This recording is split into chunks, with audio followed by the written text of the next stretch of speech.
Dr. James Morrison had been studying xenobiology for 15 years, but he'd never encountered anything like Zarathea. The Veltari female sat across from him in the sterile white observation room, her luminescent blue skin shifting between hues as her emotions fluctuated, a trait her species couldn't control. She was beautiful in an otherworldly way, standing nearly 7 feet tall with graceful limbs and large violet eyes that seemed to hold the depth of ancient oceans. Her crystalline hair cascaded down her shoulders like liquid starlight, and when she moved, it was with a fluid precision that spoke of a species evolved for perfection. "Dr. Morrison," she began, her voice carrying the musical quality typical of Veltari speech, "I need to ask something of you, something that may seem unusual." James leaned forward in his chair, his tablet ready to record. As the lead researcher on the first Veltari cultural exchange, every interaction was precious data. "Of course, Zarathea. What can I do for you?" Her skin flickered to a deeper shade of blue, embarrassment, he'd learned. "My people have been observing humanity for some time. We are fascinated by certain aspects of your species."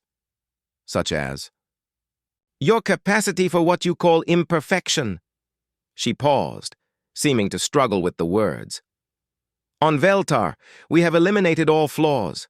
Our genetics are optimized. Our society runs without conflict.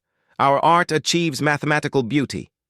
Our relationships are calculated for maximum compatibility." James nodded, remembering his briefings. The Veltari were known throughout the galaxy as the pinnacle of evolutionary achievement, a species that had engineered away every flaw, every struggle, every random element that might cause suffering. "That sounds ideal," he said carefully. Zarathea's laugh was like wind chimes, but there was something hollow in it. "Yes, ideal, perfect, sterile." Her skin shifted to a shade he'd never seen before, something between green and silver. "Dr. Morrison, in all my 300 years of existence, I have never experienced what you humans call spontaneity. I have never made an illogical decision. I have never felt the rush of uncertainty that comes with not knowing what happens next."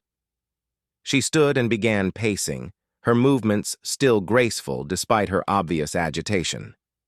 "I have watched your species through our observation protocols. I have seen humans laugh until they cry at things that are not mathematically amusing. I have watched them fall in love with completely incompatible partners and somehow make it work through sheer determination. I have observed them create art that defies all logical aesthetic principles and yet moves observers to tears." James began to understand where this was going. "Zarathea, what exactly are you asking me?" She stopped pacing and turned to face him, her violet eyes intense. "Please, just once, I want to experience what it means to be imperfect, to make a choice that isn't calculated, to feel something that isn't optimized for my psychological well-being." The room fell silent except for the hum of the environmental systems. James stared at her, processing the magnitude of what she was requesting. "You're asking me to help you be human?" "In a sense, yes." Her skin cycled through multiple colors: hope, fear, desperation, longing. "I have studied your literature, your music, your chaotic histories. You have a concept called serendipity, beautiful accidents that lead to unexpected joy. We eliminated the possibility of accidents millennia ago." James set down his tablet. "Zarathea, I'm not sure that's something I can teach. Being human isn't a skill, it's just what we are. But that's exactly what I need." Her voice rose, carrying harmonics he'd never heard before. "I need to experience what it's like to simply be something rather than having been designed. To be it." She moved closer, her towering frame somehow managing to convey vulnerability. "I have requested reassignment to Earth. My government approved it as a long-term cultural study.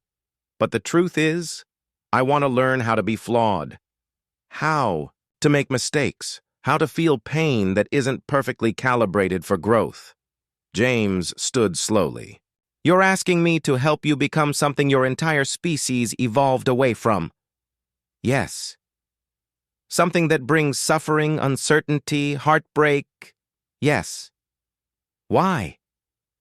For the first time since he'd met her, Zarathea's skin went completely, clear, transparent, revealing the subtle alien anatomy beneath. It was the most honest expression he'd ever seen from her species. Because, she whispered, I would rather feel pain that is real than pleasure that is programmed. I would rather make a mistake that teaches me something true about myself than execute a perfect action that teaches me nothing at all. James looked at this perfect being asking to be imperfect and felt something stir in his chest. Something illogical and spontaneous and utterly human. All right, he said. Let's start with something simple. Have you ever tried pizza? Her skin flickered with confusion. No. My nutritional intake is perfectly calculated. Perfect. We'll start there. He grinned. Fair warning, though. The first time I had pizza, I ate so much I was sick for hours. Completely illogical. Utterly human. For the first time in 300 years of existence, Zarathea smiled. Not the calculated expression of contentment she'd been programmed with, but something raw and genuine and beautifully imperfect. That, she said, sounds wonderful.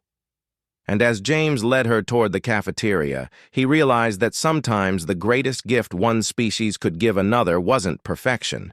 It was the courage to be flawed, to stumble, to make mistakes, and to find joy in the beautiful chaos of simply being alive.